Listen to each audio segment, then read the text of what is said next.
What's up, y'all? Welcome into the warm-up show here on Grind City Media. It's like a supersized warm-up show. We're not on the court tonight, but we have people on the court. We're up here in the big studio. It's Lane Whitaker. I'm here with Mike Wallace, who's playing stuff on his phone right now.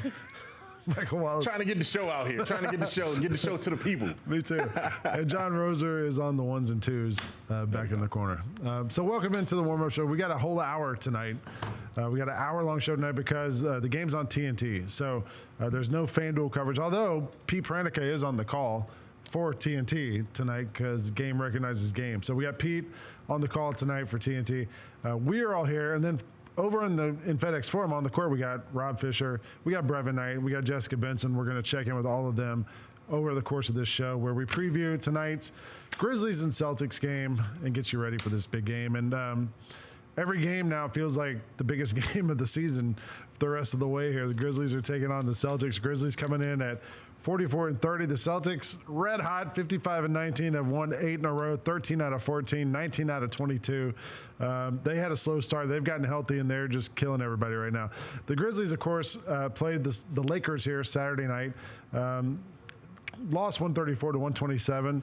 Had a fourth quarter lead. We're down 3 with like 4 minutes to play, but couldn't quite pull it out against a Lakers team that seemed like a little more sort of comfortable with being in that position than this young Grizzlies team with the new interim coach did, Mike. And I thought, I know we always talk about they're not any moral victories in the NBA, but I thought there were some positives that Grizzlies could take away from that game.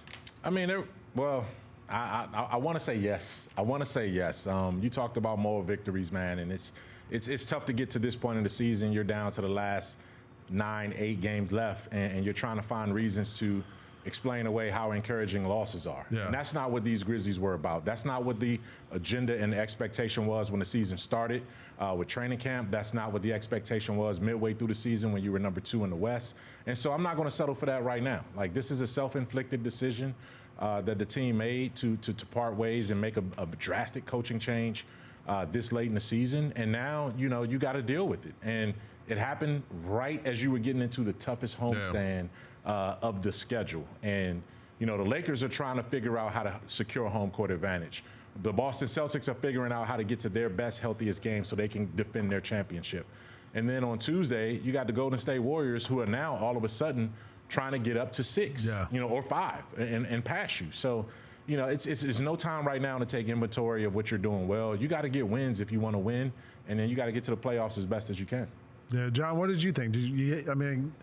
Yes, the Grizzlies lost, but, Ja looked pretty darn good. Dez got going again after an off game the game before that. Do we take moral victories from this? I think you can in certain ways. Like, I remember the Cleveland home game, and Ja scored a ton, but if we be real about it, the game ended up being a 9-point game, but it was not that close at all.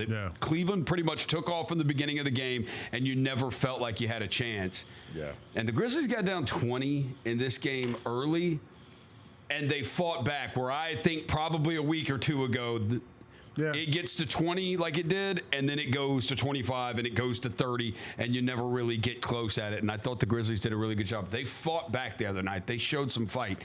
And, I think Coach Isola, he said it, they got a lot of stuff to work on defensively because it kind of felt like the Lakers were able to kind of do whatever they wanted to do. And he said that's just going to be a challenge, and we may not be able to get it done this year, but they're going to do the best they can with it. But I thought the fact was they got down and they really showed fight, which we haven't seen that recently. When they have gotten down, we hadn't seen that fight to get back in games. We saw that Saturday. But that's the thing, though, Roser, is like, how many times do you got to play from the same script, though, right? You can't just keep getting down every single game.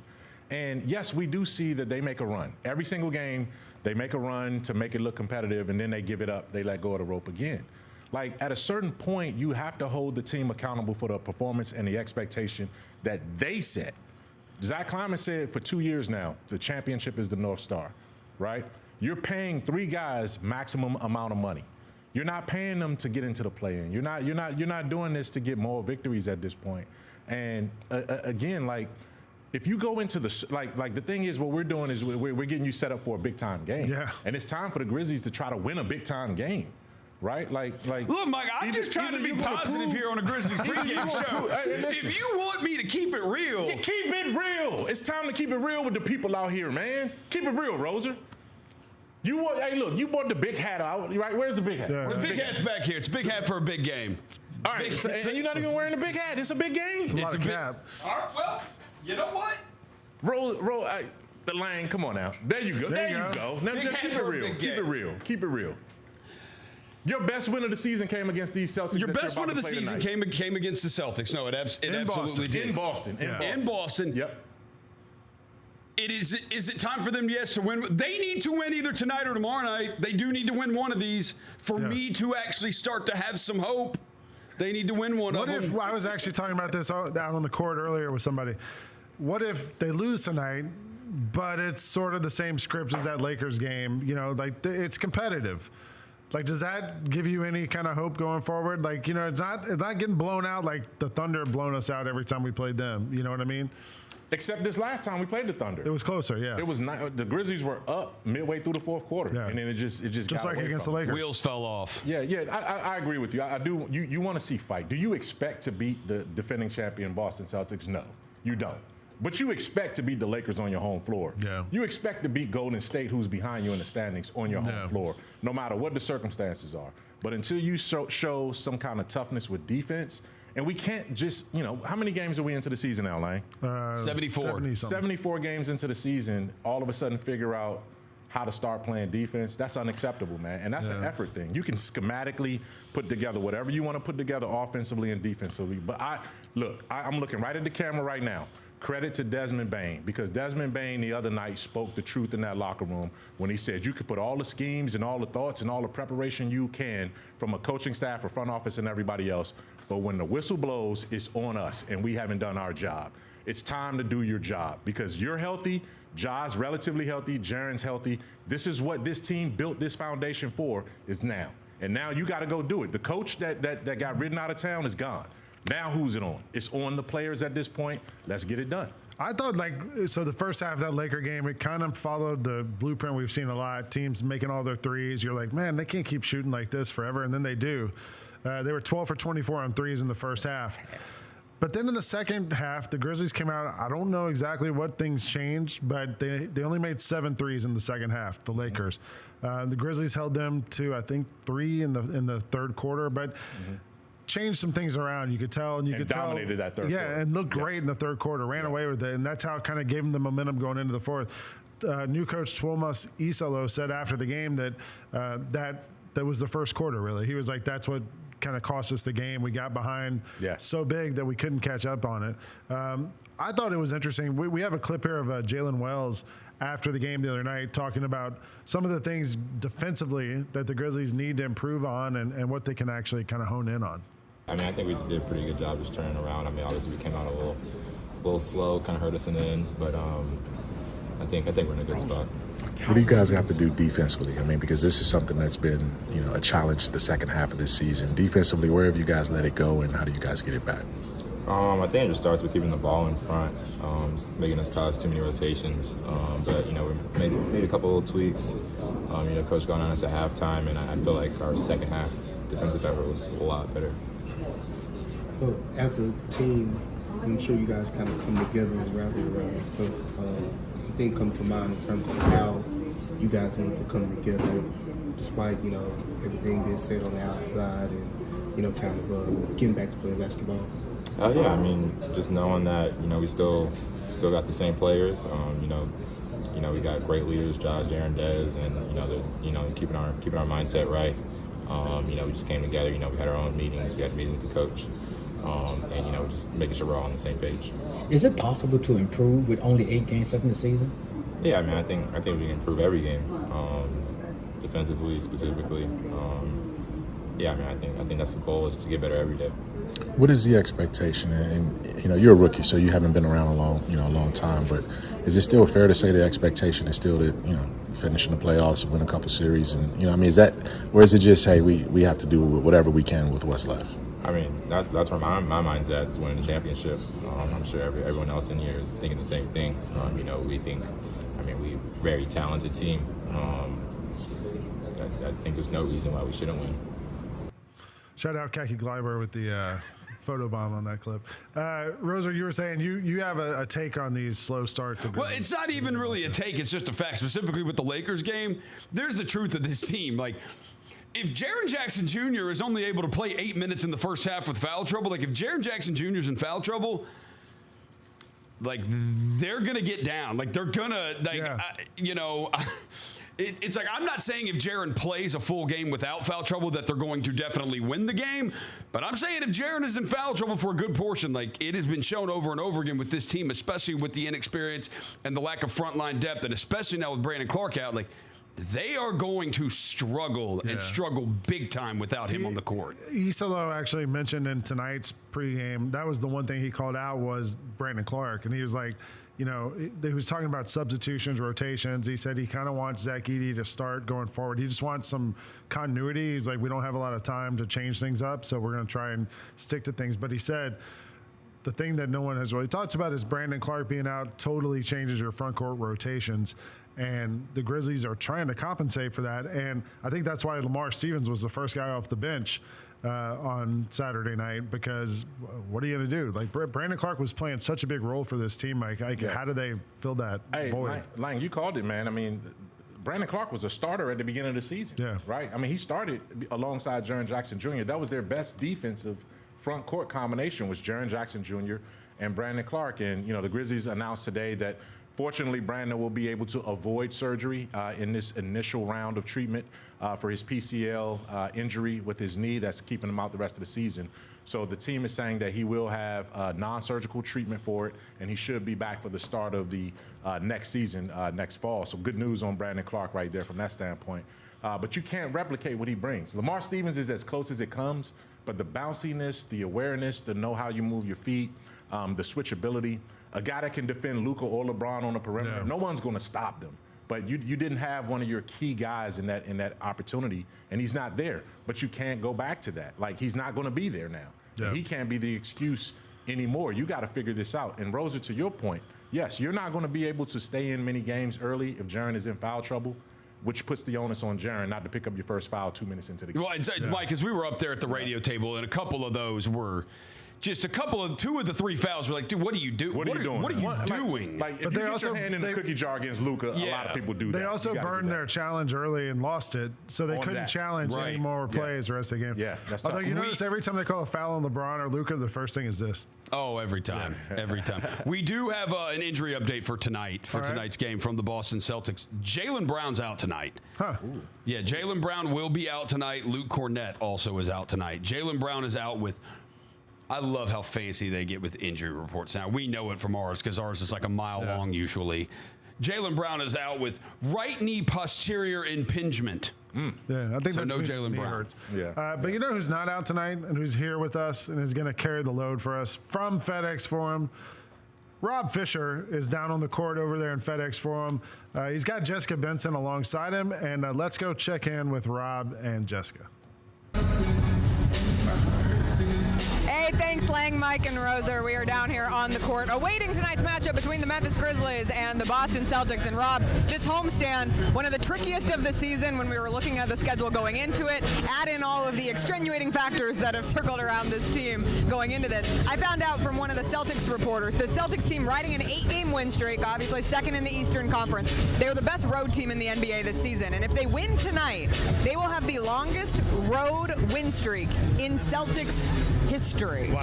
So they have something to play for. It's not like the Grizzlies are getting a Celtics team that's just sitting back and waiting for the postseason. No, and the Celtics also have another thing to play for, and that is teams that are going to the postseason want to be playing their best basketball heading into the postseason, and that's where the Grizzlies come in as well. You want to be playing your best basketball heading into the postseason. Grizzlies are not at this point. I think there were so many positives that we saw Saturday night with the Grizzlies against the Lakers. They hit so many benchmarks that usually result in a win, and it didn't didn't result in a win because the defense is still struggling, and that's something that has to be fixed and something that the team continues to address. Right. Normally when you see John Morant, Jaren Jackson Jr., and Desmond Bane all combine and go for 20-plus each, that has resulted in the Grizzlies playing their best version of basketball.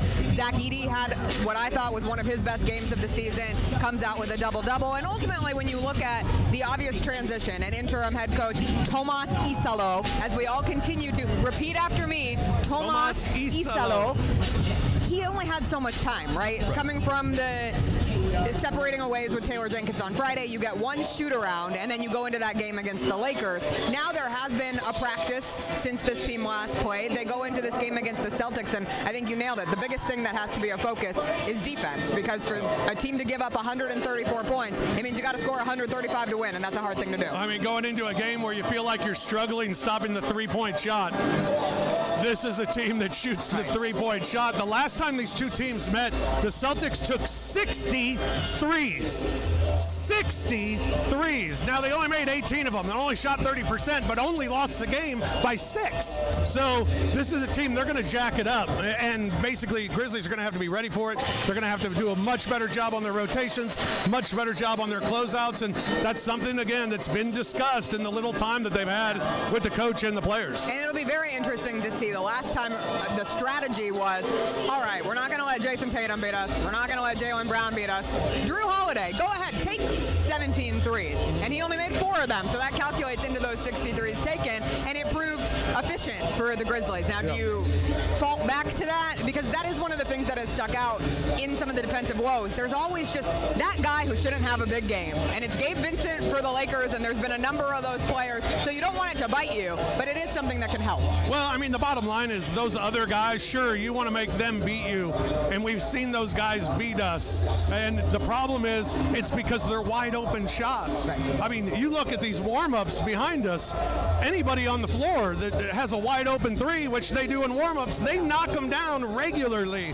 So you got to do a better job on not just the primary players, which I don't think your focus is let's stop them and let everybody else beat us, but yes, let's focus on them and try to make other people beat us, and if they can, you tip your hat, but you can't make it easy on them. You got to make it a lot more difficult than what the Grizzlies have been doing. Well, and one of the differences with the Celtics this go-around is they've added yet another wrinkle to already being a great team, a defending champion team. They're now throwing these lineups out where they play both Kristaps Porzingis and Luke Cornett at the same time, and those are 2 7-footers. And their last win over the Spurs, they won the Battle of the Boards, a plus 19, and you had Luke Cornett with a season high, a career high, I believe, 16 rebounds. That poises a little more size this time around. I thought Zach Edey was able to take advantage of a smaller Lakers team. Yeah. Everyone around the league talks about the fact that Jackson Hayes is a center for the Lakers. He might not be a starting center on another playoff contender. Now can the gains that we've seen from Zach Edey carry over against a bigger group? You hope so, and you hope it does. I think what we've seen from Zach is when he gets engaged early in games, whether that's John Morant getting him the ball, which John Morant does a fantastic job of making sure Zach touches the ball early in games, whether it's that or whether he gets an offensive rebound put back or starts a fast break with a defensive rebound, those are things that get him going, and he has said this before, once he feels engaged in the game, he can really kind of get in a groove early, and we saw that the other night against the Lakers, and hopefully you can see that with him going forward. I like him in the starting lineup. He's obviously going to be important tonight because of their size, and when they step out for threes, that's going to be one of the keys to tonight's game. And you saw 2 high ball screens in the first possession for the Grizzlies, so being intentional. Zach Edey has said his favorite kind of offense is pick and roll offense, so adding some more of that in, as we've seen throughout the last month or so. But ultimately, I'm curious from your perspective, you're down on the sidelines, you're in these huddles, you now have one game with the Tomas Isalo experience. What stood out as perhaps different for you as you're looking into those huddles? Well, it was different. I mean, when you've seen him in press conferences or you've seen him in interviews,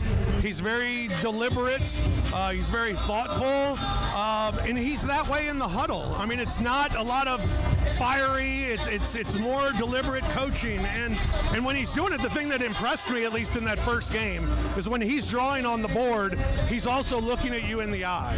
and he's making sure you understand what he's talking about. And he tries to make sure, the one thing I noticed, everybody is on the same page when they leave the bench. And I think he did a really good job of that, at least in one game that I've seen. Right, one game and plenty of room to grow. And it's not like this is his first head coaching experience either, right? Like he came over as a head coach in the EuroLeague and then making the transition to the NBA. It also poises an opportunity for the likes of Ja, Jaren, Des to grow in their continued leadership too. We've talked often about lack of vets in this locker room. However, they're the vets, right? Like they are continuing to grow into being leaders. I loved and was very encouraged by the fact that they had a players-only meeting after that shoot-around on Saturday to kind of let everybody air out their grievances, figure it out together as a team, and we'll see how that continues to level. If this team wants to make a run where you are avoiding falling into the play-in tournament and you are carrying some momentum into a first-round playoff matchup, it's all going to stem from Ja, Jaren, and Des being at their best. No question, and being on the floor, which right now is a great step in that. To see Ja on the floor again tonight, Tomas even saying pregame, he's not ruling out that he won't play tomorrow. He just said, we'll find out more after the game tonight to see how he feels. So, but he didn't want to rule it out. So that was good news too. So health is important, but the guys got to play better. The offense hasn't been bad, but offense is fun to play. Defense is where you got to get down and dirty and gritty and grindy. And these guys need to do that, and they need to take it upon themselves. There needs to be that more, sense of urgency is what I'm trying to say. There needs to be a more sense of urgency. Needs to be more playing like it's a playoff game and that every possession matters. All those things are so important right now for the Grizzlies, and those are the things that you got to do really on the defensive end.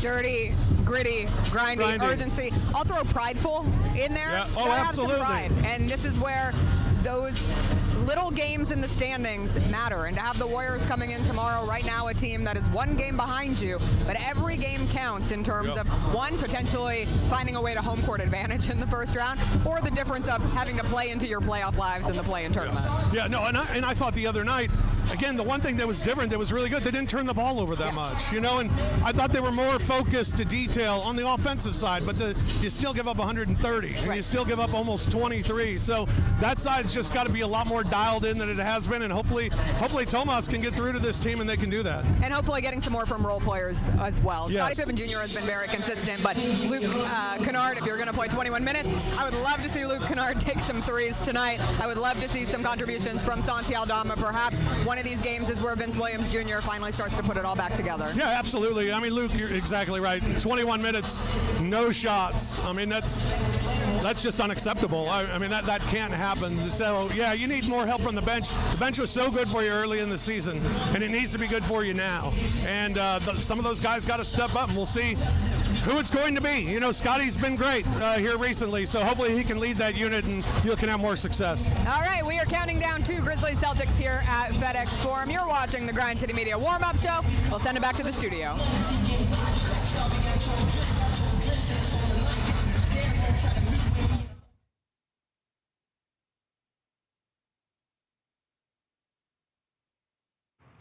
We're back in the studio. I thought we were going to take a commercial break, but I don't care. We'll keep talking. We will. Go ahead and take the break. Yeah, let's just talk. Let's talk. No, we might as well keep talking. We might as well keep going.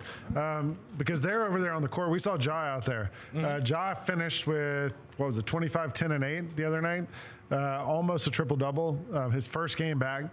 I think Roser pointed out when we were in the break there that Ja has, we've only beaten the Celtics once with Tatum and Brown since we got John Moran on the team. Did you think Ja was going to be able to come back and make that sort of impact right away? Yes. Yeah. Yes, because he did it last time when he was out and came back, and he had one of his best games. The game that he had, both the shoulder soreness and the hamstring crept up, he scored 44 points, which was a season high for him. And when Ja is ready to go, he's ready to go. He's not one of those guys that, he needs to be on a minutes restriction coming back or anything like that. He's going to play and give you everything that he has when he's committed to being out there and giving everything he has. I don't think you ever question when he's on the floor what his motivation is. And he's going to be out there tonight doing the same type thing. Yeah. John, what did you think they mentioned the bench the other night. The bench, other than Scottie Pippen, Santi had 8, I think, but nobody else scored from the bench. Yeah. Luke Kennard had 0 shots, much less points. how crucial is that to what the Grizzlies have done this season and like the impact they've gotten from the bench pretty consistently all year? They played 11 guys the other night. Yeah, no, it's where they've, if you're going to play that many guys, you need to get contribution from a lot of those guys to justify playing them. And you do have to wonder with some of the hits, the injuries that you have taken now with Brandon Clark too, if that can continue to be the case. You wonder if a guy like G.G. Jackson, now that the hustle season is over and he's back up with the club, you wonder if G.G. gets in and gets any minutes if some of those bench guys are struggling. Like, surely you can't, and he knows this, you cannot play Luke Kennard 21 minutes and him not take a shot. Like, otherwise it is, why are you out here then? Yeah, because you're not bringing much on defense. Right, so it's like, do you then give some of those minutes to G.G. Jackson if Luke is, if Kennard doesn't take shots? But no, they need guys to step up. It has been a thing, and you can go look. I ran through them today on the Chris Vernon Show. If you go look at Santi Aldama's splits, when they play the better teams in the league, go look at his career. The numbers go down. The 3-point percentages go down when you play those better teams, and they need him to step up against these better teams. So I have some burning questions for us to answer. Okay. All right. Got 3 yeah, it's sizzling up there. 3 burning questions. First one, what do we make of the Dez and Santi interaction last week? Desmond Bane was asked about it after the game the other night, and we have a clip of him talking about it and sort of his reaction to it. Yeah, 2 competitors. We're scratching and clawing against a Utah team on the road. And we're trying to push each other to be better. And that was pretty much that. I probably took it too far. I love Santi. He's at my wedding. I'll be at his wedding. We talked right on the bench right after. I hugged it out in the locker room, and everything's great. Yeah, the disagreement, definitely not a good look. I'm not gonna sit here and act like it's nothing, but we talked about it. It's fine. Like we want to win. Like, it would be worse if we just had a bunch of guys that just sat down, twiddled their thumbs and just acted like they were just fine with the situation. Like, we want to win, we're competitive.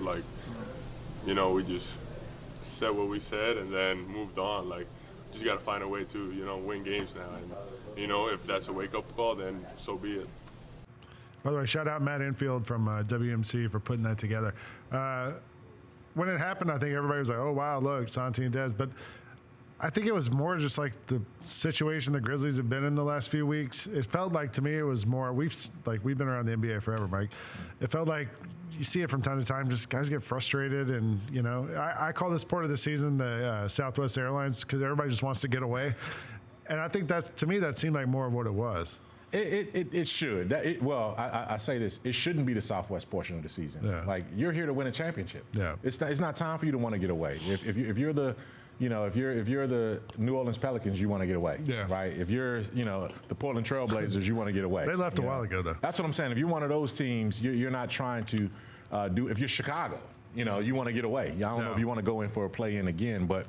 First thing first, I have to respect both Dez and Santi for answering that question. It was a fair question. This is the first time that the local media has been around the team since that incident happened. But if I'm Santi or I'm Dez in that situation, I'm like, guys, that's old news. That was 3-4 games ago. Why are we asking this question now? You guys have seen us interact. You guys have seen us dap each other up. You guys have seen us make plays for one another. I'm not answering that question. That was a heat of the moment situation 3 games ago in Salt Lake City. We're beyond it. Let's move on. I don't think it's necessarily. You shouldn't have to address it at this point. I'm glad that they did, because it tells you the kind of guys that both of those guys are. But we both know, man, when you're in the heat of the battle, if iron can't sharpen iron when it's adversity, then what kind of culture do you really have? And that's where I come from. It's got to be clean. It's got to be an opportunity to make up and make amends afterwards. And if you can do that, that's fine. But it's okay to have disagreements, even heated disagreements, in the midst of a tough spot. I think if you don't have things like that happen, usually I think things like that probably happen during the course of a season, like that we just don't know about. It probably goes on in the locker room. It goes on in the locker room, you know, because guys are super competitive. Practice or whatever. We just don't see it like that happen on benches. But I think that probably happens. I think the good teams, the competitive teams, the teams trying to be good, I bet you it probably happens once a year at least with something on their team. I guarantee you, I would bet anything that it happens. As it should. As it should. Because, you know, when you're trying to fight, you're trying to win, you're trying to compete for something greater, you're going to have disagreements like that. The worst is if you don't have disagreements like that. Yeah. Because then it just is like, do you care? So, no, and I think Santi and Dez have gotten into it before, too, over the years. It's not the first time we've seen them get into it. It's the first time we've seen that kind of that altercation, but... I kind of feel like it's not that interaction. It's how they respond to it, right? Like, that to me is what tells you a lot about this team and those guys. And the way, like you said, Mike, the way that they both spoke about it openly and honestly. I don't know. I mean, everybody I'm sure was watching them during the game the other night. There was a lot of like joking around, pounds, high fives, a lot of like looked like any normal game to them. So I think if Santi was like caught the ball and Dez came clean off a screen and Santi like refused to pass to him, then we might have something else on our hands here that we have to worry about, but that's not the case. So my next burning question, you kind of mentioned this earlier. How does Gigi Jackson fit into the Grizzlies' new world order? Because they played 11 guys against the Lakers. Nobody played more than 33 minutes. It did seem like the Lakers were kind of wearing down as that game went along. Like the Grizzlies kind of came back and were able to push and take a lead in the fourth quarter. Yeah. Gigi didn't play. Now, I don't know if that was lineups or, you know, what the Lakers had out there, whatever. But in a game where Luke Kennard wasn't able to score and the bench wasn't giving you anything, you think maybe he gets a shot at it. With Brandon Clark out, it's different now. Mike, what do you think how Gigi, we saw him last year when he was able to kind of be a focal point down the stretch for this Grizzlies team, how talented he was, how good he was. How do you think he fits into what the Grizzlies are going to do the rest of this season? He's got to be a part of your game plan going into a game. Yeah. He's not going to be a break glass in case of emergency kind of guy. That's unfair for him at this stage of his development to be professional enough to go in there and do that. Right? Yeah. So if you make him a focal point as part of your secondary rotation, I think he can accept that. But you also have to hold him accountable. Like guys at this point aren't just going to get minutes because they're there. Yeah. He hasn't earned that right yet, right? But having said all of that, when you need offense, there are not many places you can go on that bench that's going to get you instantly double figures because of the way he plays. He's a dynamic player, and there should be space for him. They just have to figure it out.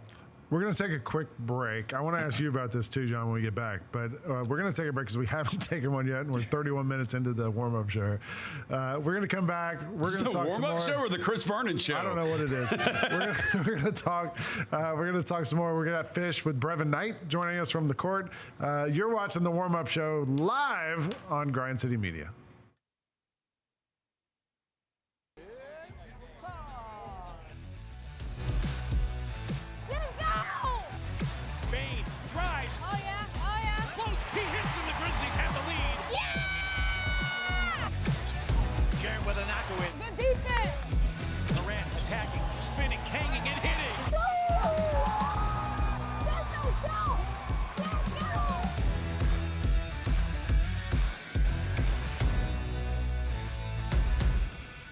Would you mind standing in front so everybody could get a good glimpse of this? This can't be the look of the season.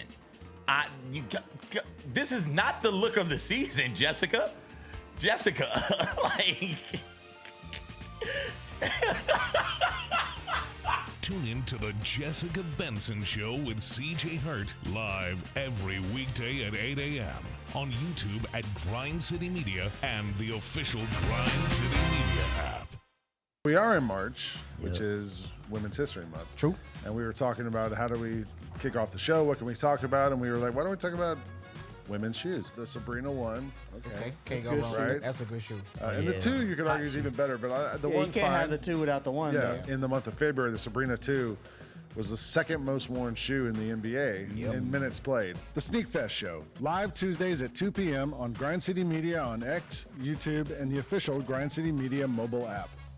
They say main event Jey Uso was going to open the show. So they said they're starting to hear rumbles around the plaza level of Jey Uso. They're getting the crowd together to build up the main event Jey Uso entrance. Hey, 15,000 people together, yeeting in unison, 5-star. They are yeeting together. Tune in to Grind City Wrestling weekly on the Grind City Media app and on the Grind City Media YouTube channel.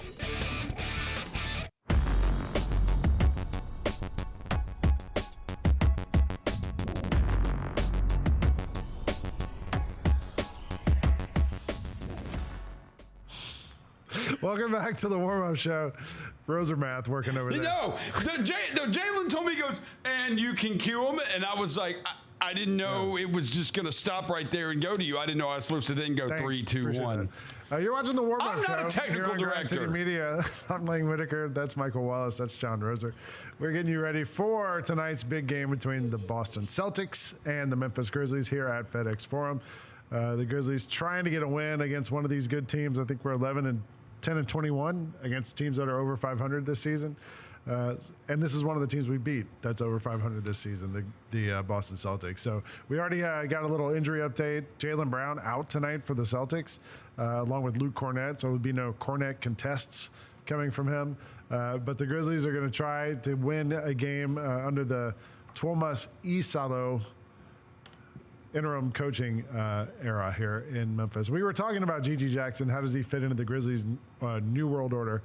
Mike had said that, talked about how, he's a good player to have in case of emergency offensively, but you really need to kind of game plan for him. It's not fair for him being young to just throw him out there and ask him to do stuff.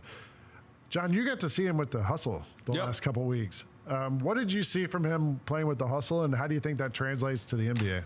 It was honestly a lot of how it went with the Grizzlies. It was up and down. The first game back, it was really rough. I think 3 of 15 shooting. He had 2 different stints with the hustle. The first stint, first game was really bad from the field. His second stint, the first game was really bad from the field. And then he got better as it went on.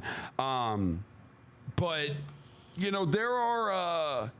Gigi came on with us after one of the games that they had when we knocked off the Austin Spurs. Gigi came on with us after the game, and I understood what he was saying, and it's kind of what some people have said about what his role would have to be with the team, but I don't totally think it needs to go that way. And Mike, you could tell me if you agree or disagree with this.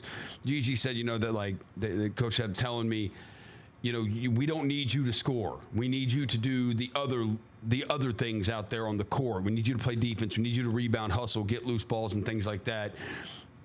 And I also think to a certain extent, like, you don't want to totally neuter G.G. Jackson because of the talent he is. Like, you don't want to just say, hey, man, we don't need you to score. Like, you do, in a way, need to let him be him. You don't want him to overthink when he's out there. You do, in a certain extent, you need him to play free and play basketball, and you don't want him out there just thinking the whole time. So I do think we do need to I do get it. Like, it's Josh, Dez, it's Jaren.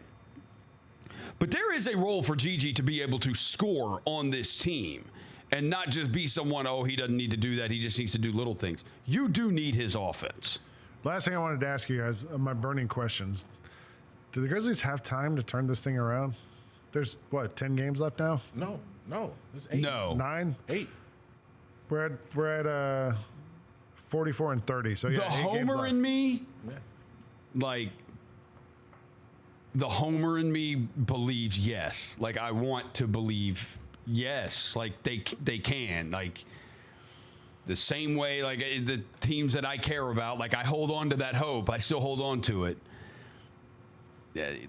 Like, deep down, like, the objective analyst in me says no. Like, it doesn't matter to me who they play in the playoffs. I will pick the other team. It's also not like the Grizzlies are going 0-10 in their last. They're 4-6 in their last 10. Right. But I think at this point of the season, you would expect and hope to see them functioning at a higher Now, level. I tell you, if they look awesome tonight and beat the Celtics, we're going to the West Finals. I'm telling like they win tonight. If they win tonight, win tomorrow night against the Warriors, we're going to the West Finals. Hey, listen. Can't tell me to me nothing. You know, Lang described it as the burning question. So to me, define turn it around. What does turning around mean? If they go 8-2 instead of 4-6 in this 10, or they got 8 games left, can we go 6-2? 6. I think that's going to be tough just because of the nature of the back-to-backs. Yeah. So if you're counting a loss on either side of the back-to-backs and you sweep everything else, that's a lot to ask when you're playing teams, and every single one of these teams has something to play for, with the exception of technically Boston tonight. They're locked into the number 2, and then Charlotte next week. Everybody else is playing for something at this point. And you haven't really seen the Grizzlies find that consistency against plus 500 or postseason bound teams. I think, turn it around. I don't know if they're going to turn anything around, but can they be competitive? Can they get to a point where, okay, they may not get the 4, right? So they may go on the road for the first round. Can they avoid fall into 7? Yeah. That's what I expect. Turn it around to me means avoid the play-in. Can you do enough to avoid the play-in? And I think the Grizzlies are capable of doing enough to avoid the play-in. I think so too. Yeah. Like we've seen. The thing I always try to remember is like an NBA season, any sports season, there's highs and lows. I'm a fan of the Braves. We started 0-4. It looks like everything's terrible. Our big offseason signing today got suspended 80 games for steroids. So like you look at it and you're like, oh no, it's falling apart. There's 158 games left. That's what I'm saying. A little he bit took different. the steroids at the right time. I guess he timed it perfectly. I don't know. I mean, we scored 0 runs in the last 3 games. I don't know if it was helping. So I think with it's a little different when there's 8 games left and the playoffs are right around the corner. Yeah. But we've seen teams get hot. We've seen teams get cold at the wrong time. You know what I mean? And I think this Grizzlies team hopefully has a little bit of runway left to get hot. Coach Isola was talking earlier about trying to just with this compressed time left, trying to make changes, but it's really hard. He said yesterday they had a little bit of a practice and they watched some film, but didn't have time to really, you don't have time to make. He said in Europe they had 6 to 7 week training camps where they would have time to like install things and get fitness and everything. And he was like, he gets here and it's 3 days or whatever it was. So things are different, I think, and he's sort of figuring that out on the fly. One thing that's the same here tonight on this pregame show is Rob Fisher and Brevin Knight are going to join us. They are over in the court right now. I got word that Brevin's here. So they're over courtside right now. The cast of Night Court, the podcast, reunited tonight. They don't have to work because the game's on TNT, not on FanDuel. But Rob and Brevin are ready to go from the court. So let's throw it over to them. All right, thanks, fellas. Welcome back to the court. Look who I got with me. It's my good friend Brevin Knight, television analyst for your Memphis Grizzlies, former Memphis Grizzly. It's great to have him. How are you, man? I'm glad you stopped at that one former, because we would have used up the whole segment used up on the all other time. formers. Yep. I hate these nights, Brevin. I hate not working because in the game, of course, on TNT tonight, we're not doing the game tonight. I hate not working because I'm used to watching a game with you and Pete in my ear. So when I watch a game without you in my ear, there are a lot of times I get caught not knowing what's going on. So I hate it. Well, this is a night, though. I'll be in your ear sitting and watching. So I have some stuff to whisper to you every now and then. But I'm with you. We miss being able to bring our team to our fans. And that is something that we enjoy doing on a nightly basis. But on these nights when we get to relax, I go into full relaxation mode. Yeah, you did. You still in kind of half work mode. Yeah, I did. I'm changing after this show, though. I'll tell you that right now. I want to look forward because everybody's been looking back. Yes. The last couple of days. I feel like today it's kind of like, and maybe it's just me because I finally am caught up on my sleep, but it feels like, all right, let's move on. Let's go. Well, I think that's what the Grizzlies have to do.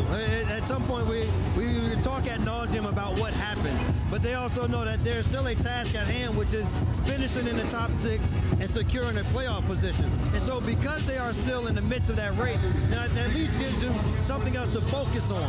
The focus can't be on what happened in the past. It has to be on tonight and moving forward. And in moving forward and doing those things, then it puts them in a better position of ultimately where they would like to end up. I thought The other night against the Lakers, we saw a lot of good things, but the one thing that's still bad is defense. All right, Tomas keeps talking about not having a lot of time. What can you do in such a short amount of time to try and fix some things, change some things? Well, I think the biggest thing is talking about your rotations and where those rotations are going to come from. Because the biggest thing at this point in time is they're giving up too many clean three-point looks. So you want to do a better job at least being closer to the three-point line. And if they can come up with just a version of what they would like to do and continue to work on it game to game, then they'll get better at it. But tonight will test your three-point defense like no other test in the NBA. So this will be a night where you get an opportunity to have video on what you did and didn't do and how you can continue to get better. If you didn't hear me earlier, 60 three-pointers this team took in the first meeting. Grizzlies won the game by 6. They only hit 18 of them. How did the Grizzlies win that game? Do you remember? Well, I think the biggest thing in that game was the hustle was there. Now, they're going to continue to have the attempts. You can't get demoralized by them making a couple. And I thought what the Grizzlies did, they didn't get demoralized. And they continued to play at their pace. And so if you are able to continue to score and not allow those three-point shots or three-point makes to put you in a position where you are rushing on your offensive end, then you give yourself a great opportunity to stay in the game against the Celtics. You know, LeBron said it. LeBron did an interview with McAfee. I don't know if you heard.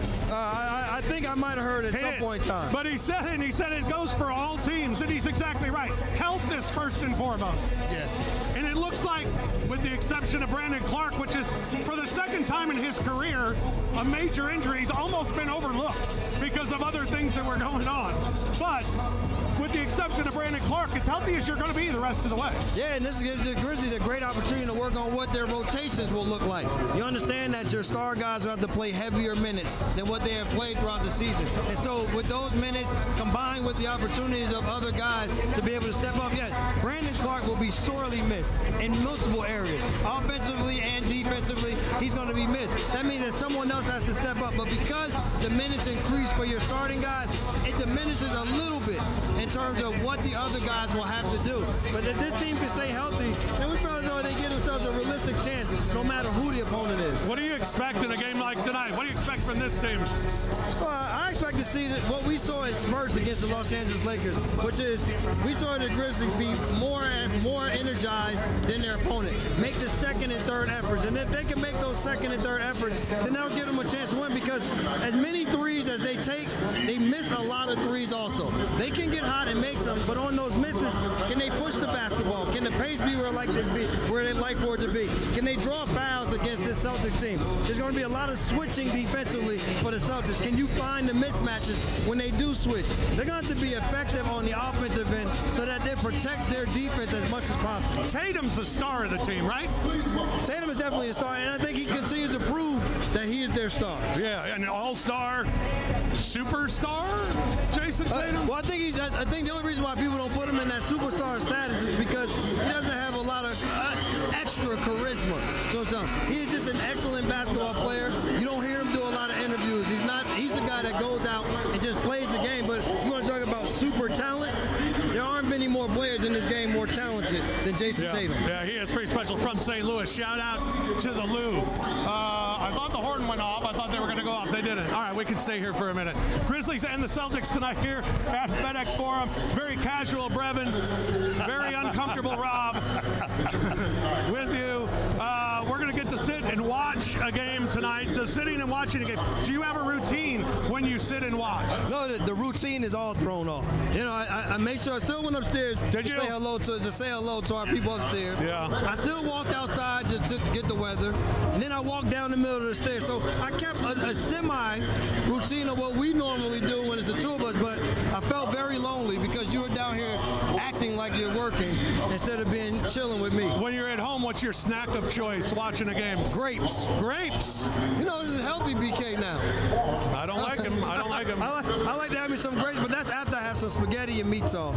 Right. And then I sit down and I have my grapes. Well, BK, thank you for coming by, man. Appreciate it as always. And enjoy the game tonight, man. Oh, you know I'm going to enjoy it. I'm going to be able to be quiet, and then I'm going to go home maybe at halftime and watch Petey. That's a good idea. All right, let's send it back to Lang, Michael, and Roser for more of the wrap-up show, guys.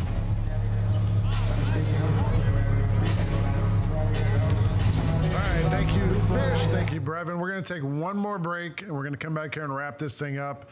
We're watching the warm-up show. Did Fish call it the wrap-up show? I think he did. This is the warm-up show live on Grind City Media. We'll be back right after this.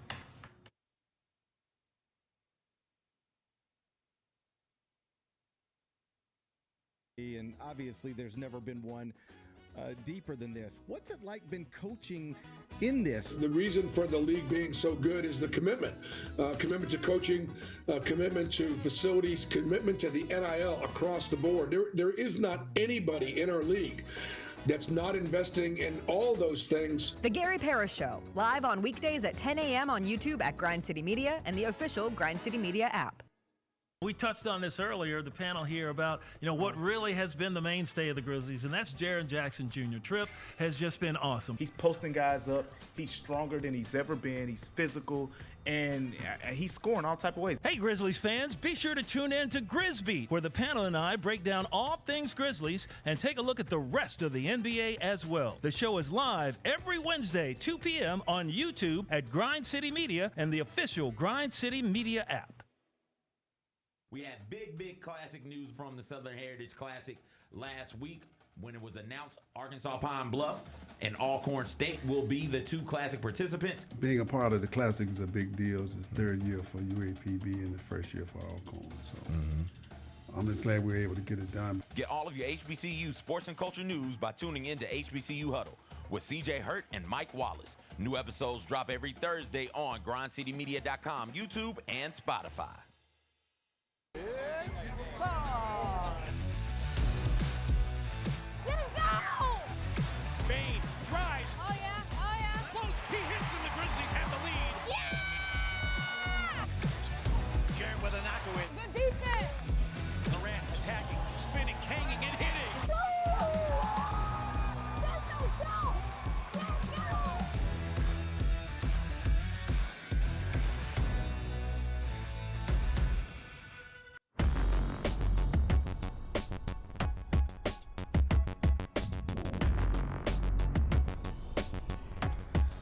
Welcome back to the warm-up show here on Grind City Media. Lang Whitaker alongside Michael Wallace, John Roser. Thank you, Rob Fisher, holding it down over in FedEx Forum alongside Brevin Knight and Jessica Benson. We got about 10 minutes here to get you ready for this game. And like we always do at this time on the show, we go around the NBA to talk about some of the topics bigger than the Grizzlies that are happening right now. Although really is anything bigger than the Grizzlies, I say no. LeBron has been on a media tour of sorts lately. On one of the podcasts he was on last week, he said that if Giannis played today, he would score 250 points. Or he played in the 70s, I'm sorry. That Giannis would be able to score 250 points in a game. Mike, what do you think about that? No, he wouldn't, because obviously the 250 points was he was being facetious. But let's just say 30 a game. Could Giannis average 30 to 35 points a game back in that day? I don't believe so. Here's the reason why. Number one, it was a much more physical game a couple decades ago, right? Much more physical. That means he wasn't going to be able to get to the basket as easily as he does today with the free-flowing space and option in motion. Number two, they will put his ass on the free throw line. And if you ever watch Giannis Antetokounmpo, the one weakness he has is at the free throw line. So I don't know if it would be LeBron was trying to make a good point. He just used a bad example. There are plenty of other guys. If he would have said KD, if he would have said Steph, if he would have said anyone that has a jump shot and can shoot and move in a free-flowing system, that might have applied. But Giannis was the one guy he shouldn't have said. Do you think it's fair to compare eras, Roser?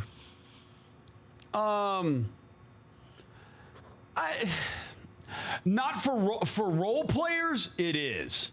I think the stars would typically, I think if Giannis played in any era, he'd be awesome. I think if, Dirk played in any era, he'd be awesome. Kobe, LeBron, Jordan, all of those guys would be.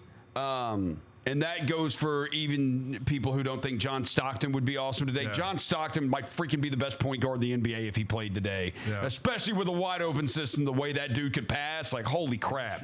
He might average 20 assists a game, and he can shoot the hell out of the ball. I mean, I tend to think Giannis would average 30 to 35 a game. I just think he would. Like, he does now. Like, I think he would then, too. But I do think it is different for role guys. Yeah. I do. I do think there are certain role players that could not play when the game was more physical. It would be a lot tougher for them.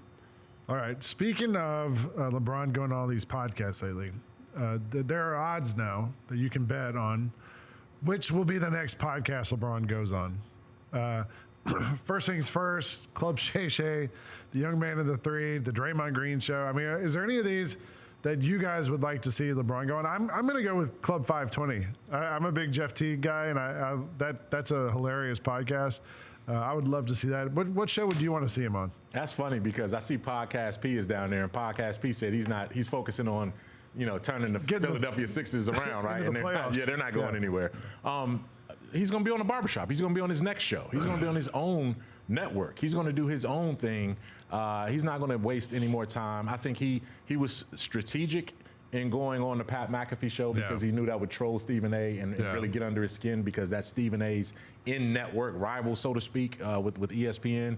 But LeBron, man, and Rosen, though, I had a chance to talk to him after the game the other day here. Of course you in did. LA. You know what I mean? I went to the locker room, but, he said, listen, man, I'm just out here. You interviewed him while he was in the shower. No. He had his feet in the ice bucket. He had his feet in the ice bucket sitting right there at the door. And we chopped it for a few minutes, man. I told him how much you love him and respect him. Yeah, I'm sure he was like, oh, yeah, John Roser. Yeah, I know that guy. Johnny Roser. Yeah. But yeah, he'll go on his own network. He'll go on his own network. I have a topic now for Roser specifically. On that, I'd like to see him go on Bill Simmons' pod because I think Bill would actually ask him real questions. Yeah. But I kind of want him to go on the Windhorst one. Nick Wright was there Saturday night, by the way. Yeah, Nick Wright was here. I think he'd probably go on, if he went on any of those, it'd be Club Shay Shay, which would just... Yeah, and that's his guy. Club Salivate. He was part of the last time the Lakers were playing. That'll be the another way Grizzlies. to troll Stephen A. too. Yeah, to go on Shay's pod. So Roser's into the trading cards and knows a lot about trading cards. A LeBron James basketball card sold for $1 million. Recently, and a Caitlin Clark rookie card went for $366,000. Yep. How make sense of this for us, Roser? What is this? Okay, that LeBron, like that's his exquisite, upper deck exquisite rookie patch autograph and numbered to 99. So there's only 99 of them. Those regularly go for $1 million. Whenever they pop up, they go for $1 million. Caitlin Clark single-handedly. I actually got a couple cards in the mail today. This is the Mike Conley. Oh, nice. Stadium Club Chrome Gold rookie. And this is it's a guy I still believe in. Little Shaden Sharp rookie autograph. I believe in Shaden Sharp still. I'm buying up some of those Blazers players. I think they've playing for Chauncey. Tough team. I like Scoot too. But yeah, man, it's about rarity. Yeah. It's about the rarity. The ones that typically go for those crazy high, they're rare and they don't come up very often. You don't see them, or they're one-of-ones. Like it's the only one in existence. So when they come up, a lot of times people get by them. And then they get stashed away and you don't see them. Last thing before we wrap this thing up. Tonight, pregame, Tuomas Isalo, the new Grizzlies interim coach, was asked about his influences. And he mentioned the guy in the back row, which was me, which caught me by surprise. Let's watch this clip. Back off that, just some of your influences that maybe inspired why you got in the game, why you got to love the game, how you developed your philosophy. And then just opening up with 3 of the most historic franchises in NBA history. They're all championship contenders. I think it's possibly the toughest start to an NBA coaching career ever. Just your thoughts on those 2 things. Well, the first question, I mean, how much time do we have on the influences? One of them is sitting right there in the back row. I learned English out of Slam magazine, and reading that and follow the NBA. We grew up on NBA. We have on VHS cassette tapes, the 93 finals, Jordan's 55 points in game 4, triple overtime.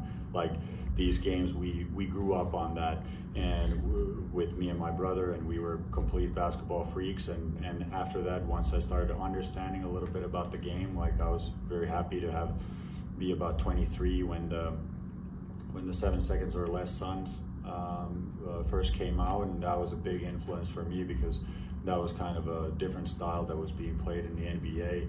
the beautiful game Spurs, obviously, and just the ability to adapt to different type of personnel and how would I say, evolution of the game of the Spurs of that era was amazing, and I could keep going on, and these are just the influences from the NBA, and most of my influences are from Europe, whether from coaches that I played for, things to do, mostly things what not to do, as all players feel like who go into coaching, and then from great European coaches, just trying to learn through clinics, through watching them, and then trying to create a coherent whole own philosophy.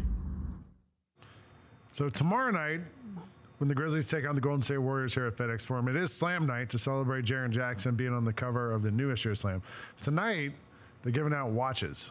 These watches that are with the Grizzlies anniversary logo on them. I don't know if it's compatible with my Apple Watch. I don't think so. We just got starting lineups for tonight's game. Zach Edey is starting for the Grizzlies tonight, and with Jaylen Brown out for the Celtics, our old friend Xavier Tillman gets the start. Throw up the X. X gonna give it to you. Let's see. Yeah, there we go. All right, we got about 50 seconds here. Quick. One matchup you were going to watch tonight. I'm going to see what Jaren Jackson Jr. does on that front line. And one of the reasons why you talked about tomorrow, the first 3,000 or 5,000? First 5,000. 3,000 fans in the building for tomorrow night's game, Grizzlies versus Warriors. Get the Jaren Jackson Jr. Slam hoodie right here. I got it on right here. Lang wrote the article. Obviously, Tomas talked about it. I'm looking forward to tonight and tomorrow. All right, we're going to get you out of here. If you flip over to TNT right now, you can watch this game with Pete Praniker on the call. This has been the warm-up show here on Grind City Media. Shout out John Roser. Shout out Michael Wallace. Quit talking! Rob Fisher, Brevin Knight, Jessica Benson, and Jalen. Get out of here. Go watch the game. Go Grizz.